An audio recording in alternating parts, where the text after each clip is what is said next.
3, 2, 1. Unfortunately, no one can be told what the matrix is. You have to see it for yourself. Okay, so, hey, look at that. That's a nice first-order linear differential equation. We can solve it using an integrating factor. We also could solve it using Laplace transforms, for feeling a little sassy. But as great as this is, right, differential equations are primarily motivated by problems from reality, right? We're observing physical phenomena, and we want to mathematically model it to understand what's going on, right? And differential equations naturally lands because derivatives measure a rate of change, and phenomena are based on something changing. Okay, now that being said, we can kind of view these variables, so t, the independent variable, is time, and x, the dependent variable, the unknown function, right? Maybe it's position, or maybe it's like the amount of salt in a tank, or something like that. But as you can imagine, most physical phenomena have a lot more than just one dependent variable. As time marches forward, multiple things could be simultaneously changing, and they can be interacting with each other. So thinking of the salt example, right, we talked about that when we had mixture dynamics, where we had a tank, fluid coming in, fluid going out, we're mixing stuff, we want to know how it goes. Well, what if there was a second tank, right? What if there was a third tank attached to it? What if there was an infinite amount of tanks connected to each other and they sort of descended down, and you need to study that? I had to deal with that problem. I forgot what class I had to do that problem in. I had to do that, and I was like, this is the dumbest thing. But as you can imagine, differential equations could look like this, where we have an independent variable t, two dependent variables x and y, and they are intermingling. So note the unknown function x's rate of change is dependent not only upon t, but also what y, the other unknown function, is doing, and vice versa. So, as you can imagine, right, there's probably a lot of physical phenomena that look like this, that can be modeled like this. So, how do we solve such things? Okay. Well, one approach that you could possibly take was, of course, to look at this and go, well, I know some stuff about y, I know what its derivative is in terms of x, so if I were to take the derivative of the first equation, I would get a second order derivative. I know what dy dt is in terms of x, and oh hey, look at that, there's a minute one, there's a typo, and I don't want to oh my god, this is the third time I've tried recording this video, and I haven't noticed that. Oh my god. Oh, jeez. Alright, I fixed it. Ooh, the hack fraudery's off the charts today already. Didn't even get into it, and it's already a freaking mess. Yeah, this is the third time I've tried making this video. Anyway, I'm gonna keep going. Alright, so yeah. We can do this, and now instead of a system of first-order equations, we've turned it into a second-order differential equation, linear, non-homogeneous, constant coefficient. We know how to solve those, so we could solve for x, and then given x, you could solve for y, right? Because I've got information of y in terms of x. And this is a perfectly valid and viable method for solving this sort of system of differential equations. But it's not exactly versatile. So what did this hinge on?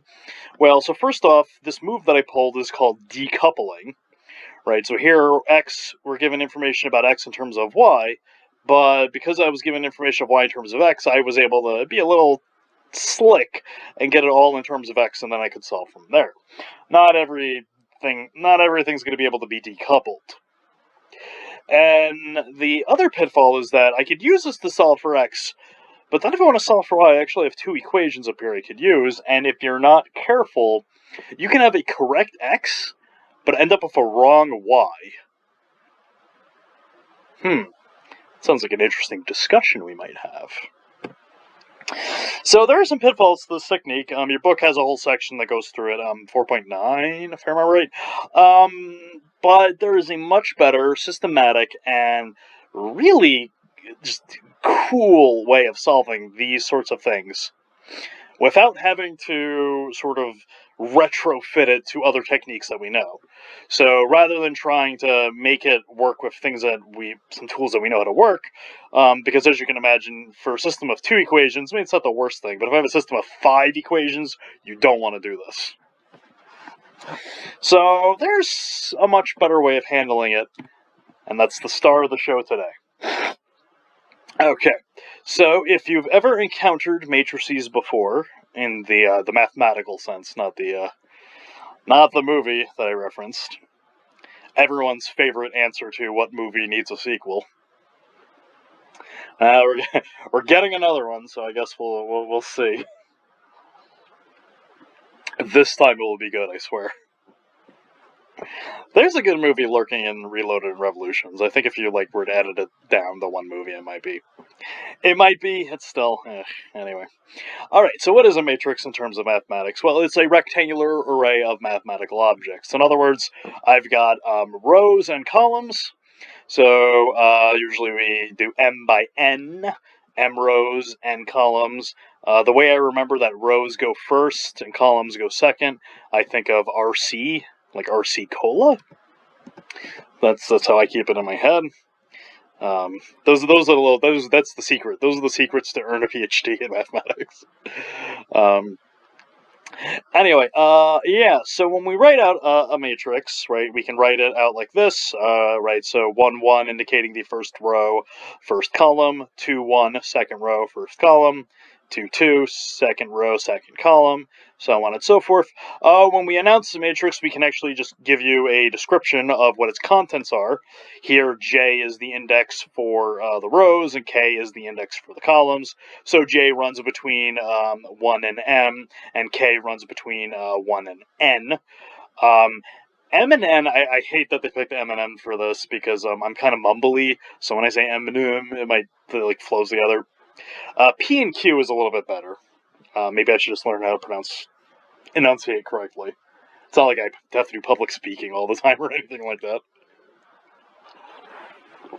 But, yeah, so when we announce them, sometimes we'll just tell you what the contents are. So this should immediately trigger a part of your brain and go ooh, wait, matrices, then they're like functions, right? And they are. You feed me input, and I give you output, right? Remember, my input is 2 positive integers. Nice. And again, when it comes to indexing, J and K, please, thanks, do not index with I. I means something completely different to us. Don't you dare index with I swear, I'll find you. I mean, listen, I'm the director of undergraduate studies. I can make your life hell. I'm joking. I really can't do anything to you. I just sign paperwork. I don't really do anything else. Anyway, cool. So that's what a matrix is. For example, here is a 2 by 2 matrix, 1, 2, 3, 0. Here is a 2 by 1 matrix, e to the 4t, cosine of t, 2t squared. Nice. So note something, and I want to stress this. The contents of a matrix just need to be a mathematical object. So here we have a matrix of numbers, here we have a matrix of functions. So for us, that's what we're primarily going to see. We're going to see matrices that contain numbers and matrices that contain functions. There are other types of matrices, and yes, the one person that's immediately going, yeah, hey, what happens when you put a matrix in a matrix? It's matrixception. That's the thing, and they're called block matrices. They're very useful. But anyway, so yep, that's all a matrix is. Just a rectangular array of mathematical objects. Okay. Now, there are going to be a lot of matrix. There's going to be a lot of terminology today. Today's just going to be like a lexicon dump day. It's just going to be a lot of phrases, but let's get them all on the same page. So like I said, if you've seen matrices before, today shouldn't be anything new. If you've never seen it, we're not going super deep. We're just putting our feet in the shallow end of the pool today. Okay, so there are a couple of phrases we're going to use a lot when it comes to matrices, so let's just all agree on some language. A square matrix is a matrix that has the same number of columns, hence, when you write it out, it looks like a square. So a 2 by 2, a 3 by 3, a 4 by 4, and yes, a 1 by 1. Some more on that later. A column matrix is a matrix that has only one column and a bunch of rows. For us, we're going to play around a lot with these. These are going to play a significant role when it comes to studying differential equations. There are row matrices. That's some more deep lore, linear algebra, not anything we're going to touch on. But I do want to notice that I will probably call column matrices vectors or column vectors. Acceptable name for them as well. A matrix that will frequently appear is the zero matrix, so a m by n, any size, any rectangular matrix, whose entries are all zero. And if we really got to be pedantic about it, we will do something like 0 sub 2, 3 to indicate that I'm talking about the zero matrix with 2 rows and 3 columns. Otherwise, a bold 0 will be used and will be understood from context the size it needs to be. Okay, and then, so the flip side, so right when we talk about numbers, right, 0 and 1 play an important role in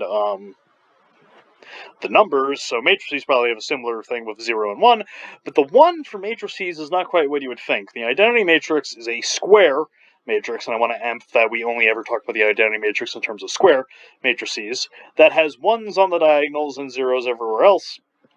And similar to zero matrix, we may indicate its size, and note that here we only need to indicate one number because it is a square matrix. So for example, we might use I sub 3 to indicate the 3 by 3 identity matrix, 1 on the diagonal, 0 everywhere else. And this will become very apparent why we're going to use this as kind of our 1 for matrices. Okay, now that we've established some of the common things that we're going to talk about matrices, let's talk about the other thing we're going to do with them, which is algebra. Okay. So given n by n matrices, we can add them together, and the formula for adding them together is what you think it should be. Just add it entry by entry. So do 1 plus 1 and get 2, do 1 plus 2 and get 3, do 1 plus 3 and get 4, yada, yada, yada. And addition does exactly what you think addition should. It is an associative and a commutative operation, meaning that I can add up any number of things, and it does not matter where I place the parentheses. I'll always get the same thing when I add it up. And it does not matter the order in which I do the addition. Nope, no surprise there. Adding two matrices is just adding them the way you think you should do it, and it's going to have all the properties you think it should have. Okay. So matrix addition, nothing too crazy going on here. Okay. So not only can we add matrices, right, I've already let the word linear algebra slip. In addition to addition, we can scale. Right, so give it a matrix and a real number, I can scale it by the real number by multiplying each entry by the fixed scalar. So for example, here is a 3 by 2, and I multiply it by negative 1/2, and hey, look at that. And scaling and adding does exactly what you think it should do. If you scale a matrix by negative 1 and add it to itself, hey, you get 0. And specifically, we can now talk about the difference of two matrices. We will abbreviate A plus negative 1 times B as A minus B. Okay. Subtraction isn't a thing, it's just addition with negatives. And scaling and adding behave nicely. So, for example, if you were to scale a summation of two matrices, you get the scaled matrices. Add it up, as you would expect. So scaling distributes the way you want. And the second property right here is actually an interesting one if you look at it. When you scale, when you take two scalars, add them together, and then scale, it's the same thing as scaling individually and adding. It's worth noting that this is like a conversion in a way. So here the addition is matrix addition. Here that addition is still matrix addition. But here the addition is the addition of real numbers, and now here the addition is the addition of matrices. So this property is like this distributive / conversion property. It's kind of interesting if you look at it through that lens. Alright, so adding and scaling matrices goes exactly how you think it should go, and the algebraic things you're allowed to do to it are exactly the algebraic operations you would normally be able to do to it. So there's nothing... there really isn't much to say here about scaling and adding matrices. It goes exactly how you think it should go, and pretty much all of the manipulations you would normally do you're completely allowed to do. So. What's the interesting thing then? Well, that's going to be multiplying them, because when it comes to the multiplying matrices, we do not do it the way you think you should. Right? Adding and scaling two matrices together, we did it component-wise. So you think, well, you're probably doing component-wise when it comes to multiplying them, and the answer there is nope. No, you do not. That is not how it works whatsoever. So if you've seen this before, you already know the deal of how two matrices get multiplied. But if you're not privy to this might be a little bizarre to look at and think about. So the way we multiply two matrices, so the first thing we're going to note is that I can multiply two matrices together only when the columns of the first one and the rows of the second one match. The rows of the first one and the columns of the second one, they don't need to be matching. They can be anything. And when we multiply them together, sort of the ends collapse in, and then you get m times p in terms of the size of the matrix, giving us this. And we've got this wonderful little equation right here. All right. So, for example, if I want to multiply the matrix 1, 2, 3, 4 and the matrix 4, 3, 2, 1, how does it go? Well, if we read this, what do? Well, you pick your row, you pick your column, and then you run in the columns of A and run in the rows of B and multiply them together. So, there it is, but let's work it out. Let's talk it out in detail. So the 1, 1 entry, so we pick the row for A, so 1, 2. The column for B, so 4, 2. And then you do 1 this entry times that entry, plus this entry times that entry. And that gives us this right here. Then, let's pick a row, pick a column. So, okay, let's say we pick 1, and then we pick 2. So, row 1, column 2. So, we'll do 1 times 3, plus 2 times 1, like that. Okay. So, row 2, column 1. Okay.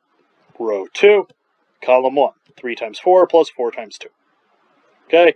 And then finally, row 2, column 2, 3 times 3, plus 4 times 1. Ba-boom. Add them all up. And hey, there we go. I multiplied the matrix C 1, 2, 3, 4, and the matrix 4, 3, 2, 1. I get 8, 5, 20, 13. Sure. That's the numbers that just come out. Right. So at first glance, it might be very much like, okay, why would you ever multiply this way? Why wouldn't we just multiply entry by entry? It turns out that the entry by entry multiplication, that's, first of all, it's called the Hadamard product of a matrix, named after a mathematician named Hadamard. It's sort of got uses. That's about all I know about it. Yeah, you can kind of use it for some stuff. It turns out, though, that this is the right way to multiply matrices, and as we go forward, we're going to really see why. Alright, so it's worth noting that matrix multiplication has several nice properties. So it is associative, meaning that when I multiply matrices, I can slap parentheses wherever I want, and it does what you want it to do. So it does not matter where you slap parentheses. It distributes the way you want it to, like that. And scaling and multiplying works the way you want it to as well. Not too bad. And here's the money. So we were talking about the identity matrix. Multiplying by the identity matrix does exactly what its name suggests. Multiplying by it does not change the matrix. Okay, so that's pretty much it. That's my story. Hope you liked it. Alright, so let's get a little deeper into matrix multiplication, why we care about it, and why we're multiplying it this way. Okay. So it turns out that multiplying matrices this way, first of all, is a lot more interesting. If we were to just multiply entry by entry, then pretty much everything that we know about multiplication would carry over without issue. So the first thing to know is that multiplying two matrices together, in the way we've described, the order matters. So A times B and B times A are possibly different. And here you see a pretty nice clear example of how that happens. And something else it does that's kind of interesting is that we can have a product equal 0, and nothing we used actually caused that to happen. It's kind of interesting. All right. So let's now, so first of all, mathematically, their matrix multiplication is a much more interesting way of doing it, right? It's got some more interesting properties than regular multiplication. And the other reason we really care about it is that in a system of equations, so remember we want to solve systems of differential equations. All right, so let's pull back and think about that for a moment. All right, we want to solve systems of differential equations. The following system of equations is really a matrix equation in disguise. So here's the real money and the real power of matrix multiplication. 2 equal signs, 1 equal sign. Specifically, this can now be written as the matrix equation, where A is 2, -3, -1, 2, X is X and Y, and B is 1, -8. Right? And you can see that, do A times X. Row 1, column 1, 2 times X, -3 times Y, add them together. That needs to equal 1. -1 times X, 2 times Y, add them together. That needs to equal 8. Aha! There we go. So, we're able... excuse me, sorry for burping. So, matrix multiplication allows us to convert a system of equation into something involving 1 equal sign. So, if I want to say, oh, solve for X and Y, I could rewrite it like this, which then turns into just solve for X. Alright, now, okay, we're starting to see it. Okay, so the justification for why matrix multiplication is defined the way it is now hopefully a little bit more clear, right? We're going to use it to turn system of equations into a single equation. It is mathematically interesting in its own right. It's got a lot of bizarre properties, and it's fun to just study it. But in terms of practicality, it's very useful for simplifying complicated systems of equations. All right, nice. So something we can do to help us, for example, solve this is rewrite that matrix equation as an augmented matrix. So for example, that system we could rewrite as this matrix equation. And this matrix equation I can turn into what's called an augmented matrix, where this bar is to signify that there is an equal sign, and there are variables x and y, so that this matrix times the vector xy is going to give me 1, -8. In that form, we can perform some row operations and solve for x and y. So I could swap rows. -1 is a little bit better than 2. I could scale the first row by 2 and add it to the second. If I do that, I get this. I can scale the second row by -2 and add it to the first. Then I can scale the first row by -1 by itself. And hey, from this, right, look on the left-hand side, I've got the identity 2x2 matrix. And if I think about this augmented matrix, right, there's this bar here representing an equal sign. This is the x term in the first equation, and now through my row operations, the x term in the first equation is 1, though there is no y term. X has to equal -22. The 2 right here is the y term in the second equation. The 1 here is the y term in the second equation. There is no x term, so I could read off to you that the solution is -22, -15. And I can rewrite that as a solution vector, -22, -15. Ooh, look at that. So this gives us a systematic way of solving systems of equations without kind of like, sprawling out numbers all over the place. Something that maybe the way you've been solving these, right? Because we've seen having to solve systems before when it comes to finding the coefficients in an initial value problem, finding the coefficients in partial fractions. Like, that's a pretty frequent thing you got to do in mathematics. And hey, here's a nice systematic way of treating and dealing with it. Ooh. That's some good stuff.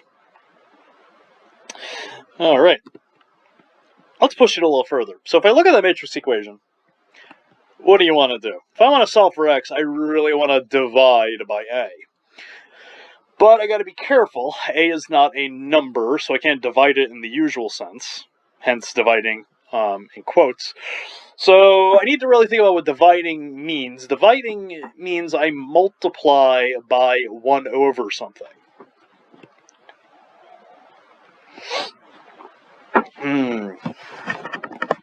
So a square matrix is invertible or non-singular if there is a matrix which we denote a to the negative 1, hence the usual way we think about fractions and exponent.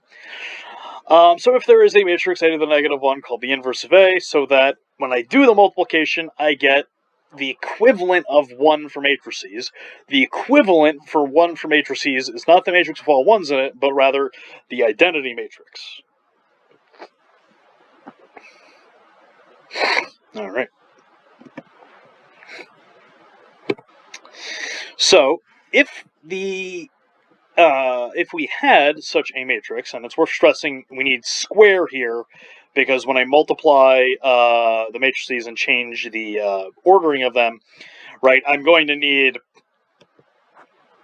square in order to make this make sense or work out. If the matrix was not square, then there's no kind of hope of making this work. There are these things called like Penrose, more Penrose inverses, and that's, like I said, we're just putting our feet in the shallow end of the pool today. There's this world of mathematics there is no bottom to this. Let me tell you, this is some deep stuff.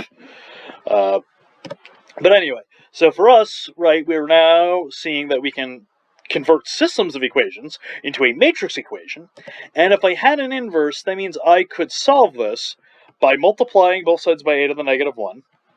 Remember, multiplication is associative, so I could do this, and that's completely legal. And if that's the inverse, multiply by the identity leaves everything normal. So, hey, solving matrix equations boils down to find the inverse, then I can just simply solve for x like this. Right. So here we see, right, a system of equations can be converted into a matrix equation, and then from there, we can now start doing matrix algebra to solve it. All right. So naturally, we got a bunch of questions to ask about, okay, well, does this always exist? And if it does, how do you find it? Okay, so let's start in the most basic case. So for a 2 by 2 matrix, a 2 by 2 matrix is invertible precisely when this magic number, a times d minus b times c, is not equal to 0. And when that happens, the inverse of the matrix is then found by doing 1 over that number, so we need it to be non-zero, and the matrix swap the diagonal, negate the off-diagonal. So, for example, 1, 2, 3, 7 is invertible. 7 times 1 is 7, minus 3 times 2, which is 6. Swap the diagonal, negate the off-diagonal. There you go. Its inverse is that. And this now tells us that the matrix 1, 2, 3, 6 is non-invertible because the magic number is equal to 0. And note something about this matrix. If I multiply the top row by 3, I get the second row. Ooh, ooh, ooh. Ooh, does that make you feel linearly independent or something? Oh no. But, alright. So finding the inverse of 2 by 2 matrix is super easy. There's a nice clean formula. You check your number. If your number is non-zero, then just blip, done. There you go. So, we've now got an example of a matrix where the inverse exists, and an example where the matrix doesn't exist. So, if you have an inverse, the matrix equation has a unique solution. The converse of the statement is true.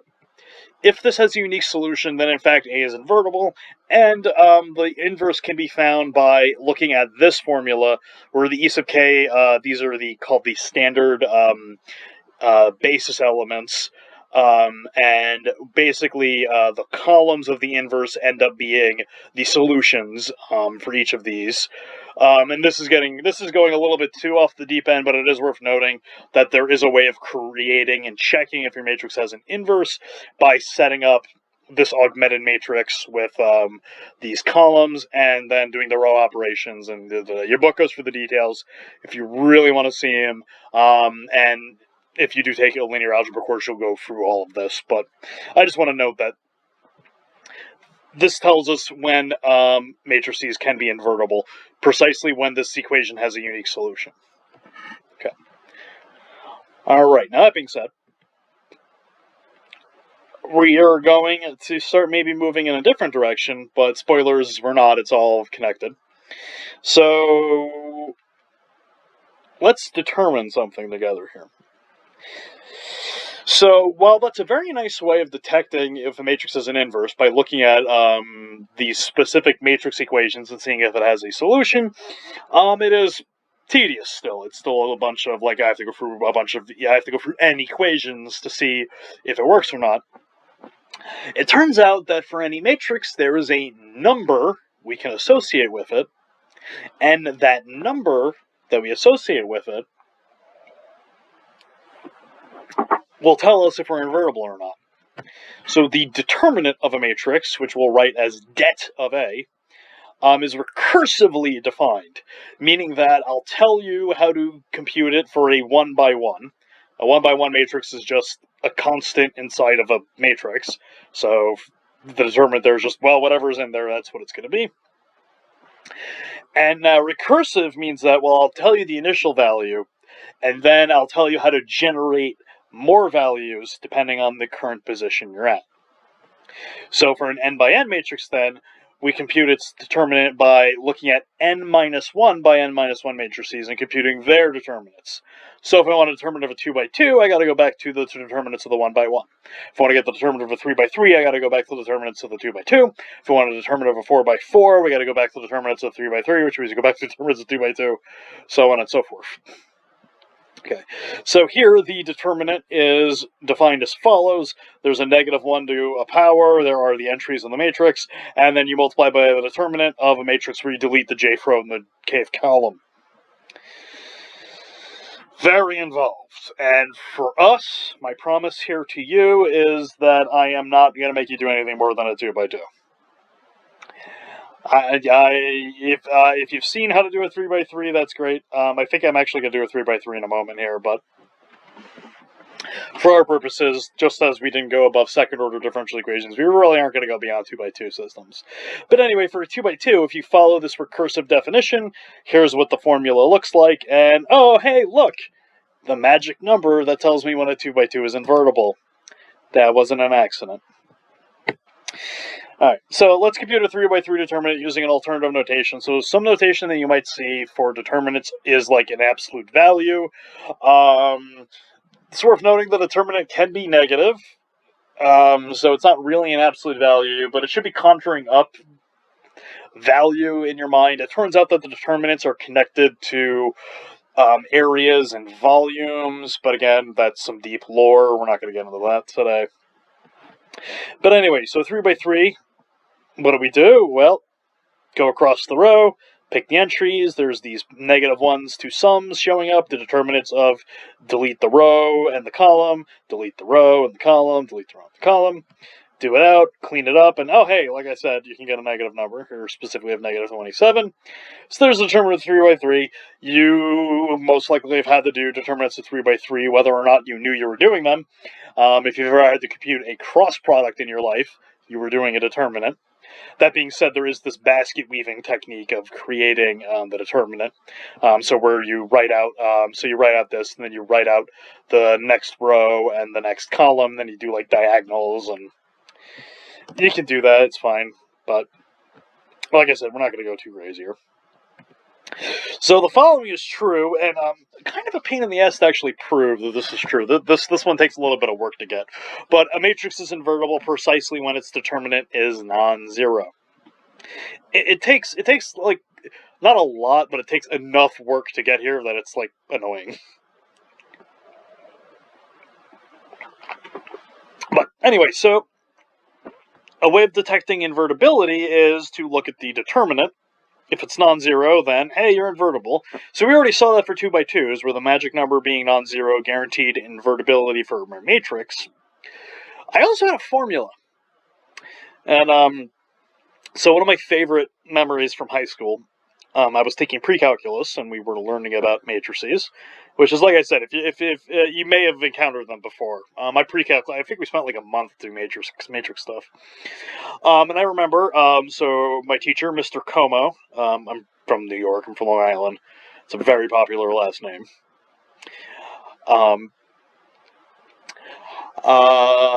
He showed us the formula for the 2x2, and then somebody raised their hand and said, hey, is there a formula for an inverse of a 3x3? To which he flat out said, no, there isn't. And I disagreed. I said, that's bull. Calling bull on that, Mr. Como. I'm sure there is a formula. And then, like the complete and utter math nerd I was, I spent the rest of the day figuring out the formula. So I think I had like English next after that, and I did not pay attention at all, and spent the entire class computing the formula for 3. It's like, listen, I don't got time for Robert Frost, all right? I got matrix inverses I need to figure out. So it turns out that not only is there a formula for a 3x3, there is a formula for n by n and beyond. It's something called the adjugate matrix. Here's the formula for it if you're interested in it. It's also called the classical adjoint.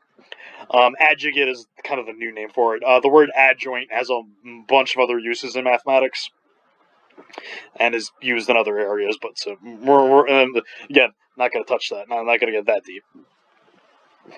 But anyway, so yeah, we got that. We got this. It's a good time.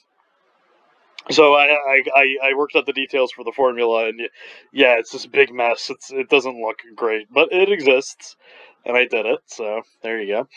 Now, it's worth noting that for a 2x2 matrix, if you were to work out the details of what the adjugate matrix is, it is that magic matrix that we had saw where we flip the diagonal and negate the off diagonal. And there are formulas going beyond for 3x3 and above. But this is touching again into the deep lore again. Just putting the foot in. Maybe we're gonna push down a little bit and see how deep it goes, but not gonna go too far. Okay. Okay, so we are almost done. We've almost got all of the matrix prereqs, all of the matrix details that we need to, again, remember, we're talking about all this stuff and we're learning about all this stuff because we're going to use it to solve differential equations. We're almost done. We have one more thing we need to talk about, and the thing we got to talk about is the single most important thing, not only for solving matrix differential equations, but probably the single most important equation in all of mathematics. That's this one right here. So a matrix, square matrix, a non-zero, look, that's bold, pay attention to that, this is important. This is a surprise tool, it's going to help us later. A non-zero vector is called an eigenvector if there is a number lambda called an eigenvalue, such that a times v is lambda times v. So in other words, multiplying the vector, the n by 1 matrix, the column matrix, by the matrix A is the same thing as scaling it. Okay, hence the name. So if you sprechen the Deutsch, is it sprechen? Is that I don't know how to speak German. Eigen means self or same. So it's like same vector, same value. So multiplying the vector v by the matrix A is the same thing as scaling it. Hence the name. So this might seem like I said right up here, something completely different, something completely just, what does this have to do with anything? Well, not only is this going to be the key ingredient to solving systems of differential equations, you probably used a website called Google today, or you're a cool person and you use DuckDuckGo instead. or you're that weirdo that likes Bing or something. The reason Google became the powerhouse that it is today, and is currently monitoring this conversation that I'm having with my laptop, and also I gotta put a piece of tape on my webcam, I guess. Well, no, that's not Google. Zuckerberg's watching me while I talk about this. The reason they became the juggernaut that they became, and the reason their search engine was way better than like Alta Vista and Ask Jeeves, is that they had an algorithm that did a really good job of finding exactly what you wanted, because their algorithm converted your searches into finding the best eigenvalue. So there's this article called like the $1 billion eigenvalue problem, or like the $1 billion eigenvalue, explaining how Google became the omni consumer product nightmare that it is today, and the why reality and mathematics. Once again, it's a beautiful, wonderful subject, but it's also the reason why reality is a nightmare. So, yeah. Not joking when I say this is probably the most significant equation in terms of, I guess, like societal impact.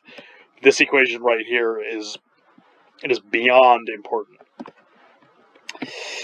So the thing to note about this is, if you were to subtract this over, when we do work out the matrix arithmetic like I did here, then, oh hey,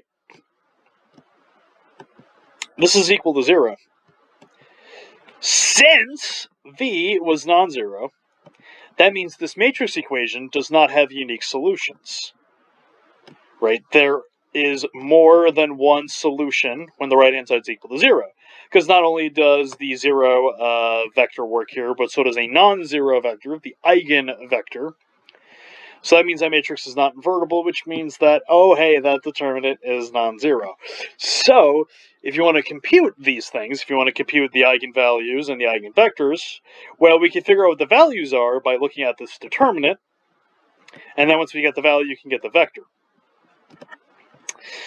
So, that's probably very important. So for an n by n matrix, we define its characteristic equation to be the following. So it's a function where you feed me a number lambda, and I compute a determinant.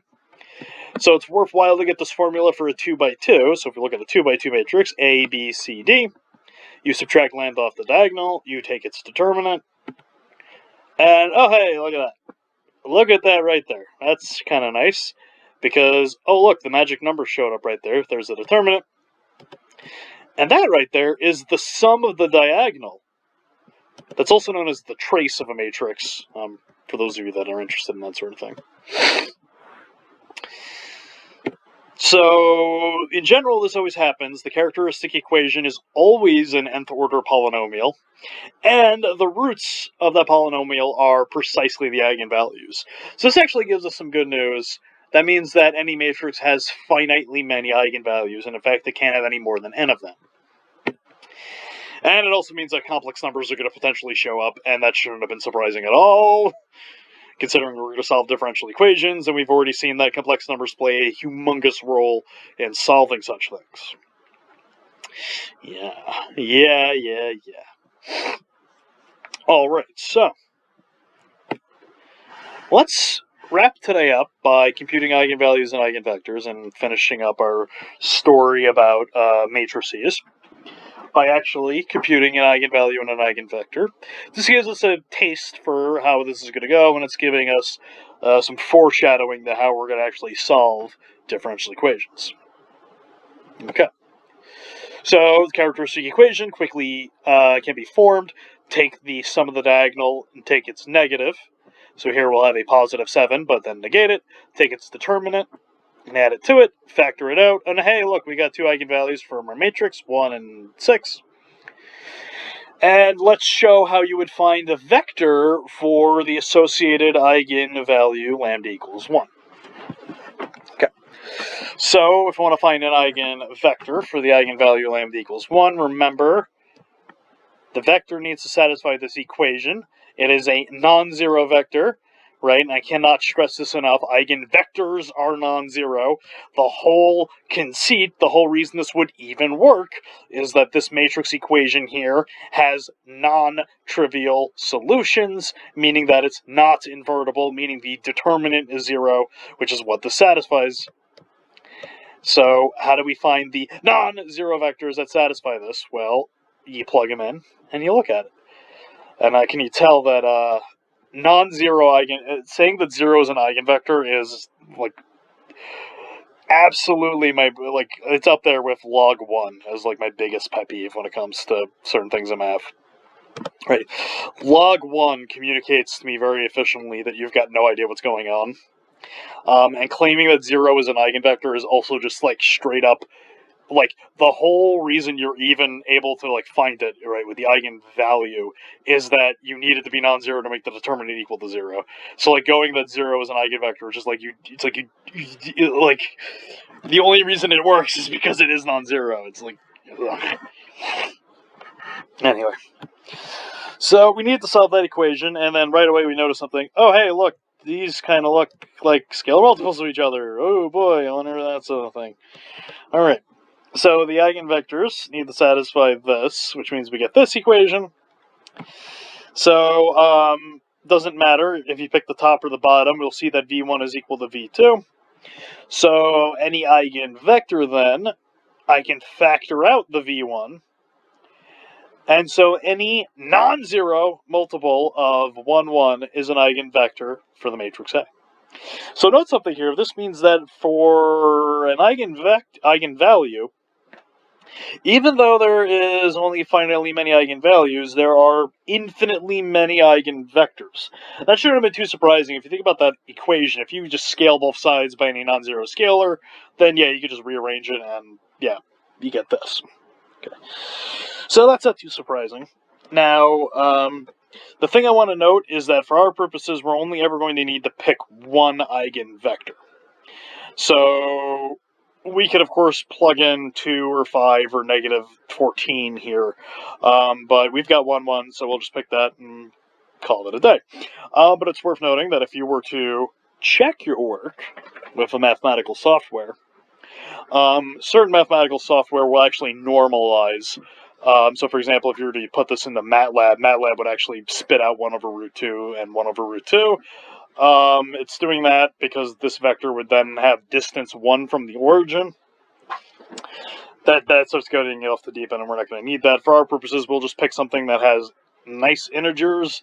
No guarantee they're going to be positive, but if we could avoid fractions, that would be great. So for us, we'll just pick that and go like, here's an eigenvector. We're not going to need all of them for solving differential equations. We're just going to need one. So we're going to pick the one that's as clean and nice as possible. But it is worth noting that if you're checking your work with a software, totally not doing it on your own, you may get some garbage-looking decimals. So. But anyway, all right, so that is it for the crash course in the exciting world of matrices. So it's probably time to talk about how we're going to use all this fun stuff to actually solve differential equations. And we'll get the ball rolling on that next time.